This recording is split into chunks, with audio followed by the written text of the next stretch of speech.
Sleepy Joe Biden's last year in office, the United States hemorrhaged 100,000 manufacturing jobs, and the number was going through the roof at levels never seen before. And our trade deficit reached a record $1.2 trillion, which is unheard of. Since the beginning of NAFTA, the worst trade deal ever made, it was a horror show. I was able to terminate it. They all said you'd never be able to get it out. We had to get approval from Congress to get it terminated. We had to live with that deal. It was the worst trade deal ever made by far. But since the very beginning of NAFTA, our country lost 90,000 factories. Think of what that is, 90,000. Think about putting a map up and putting tax on it. You wouldn't have enough room. 90,000. I said, is that possible? We had it checked 4 different times, and it was actually somewhat higher than that. And 5 million manufacturing jobs were lost while racking up trade deficits of $19 trillion. That was the worst trade deal ever made. As a result of these gigantic losses, foreign nations now own $26 trillion more of American assets than think of this, than the Americans own of their own foreign assets or other foreign assets. The United States can no longer produce enough antibiotics to treat our sick. We have a tremendous problem. We have to go to foreign countries to treat our sick. If anything ever happened from a war standpoint, we wouldn't be able to do it.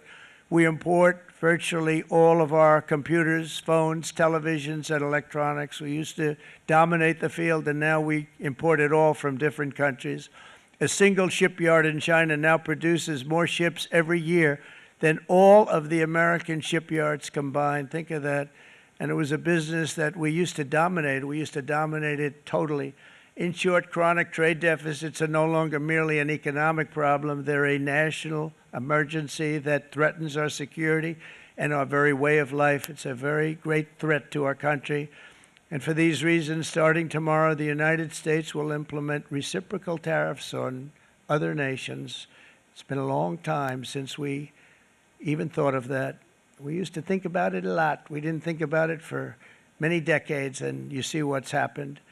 For nations that treat us badly, we will calculate the combined rate of all their tariffs, non-monetary barriers, and other forms of cheating.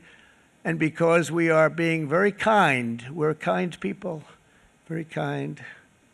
You're not so kind when you got ripped off with your salaries. My auto worker friends and my Teamster friends and all of the unions that typically voted Democrat, they're not voting Democrat anymore because worker, whether union or non-worker, they're for the Republicans now. That's what happened. But we will charge them approximately half of what they are and have been charging us. So the tariffs will be not a full reciprocal. I could have done that, yes, but it would have been tough for a lot of countries who didn't want to do that. I'd like to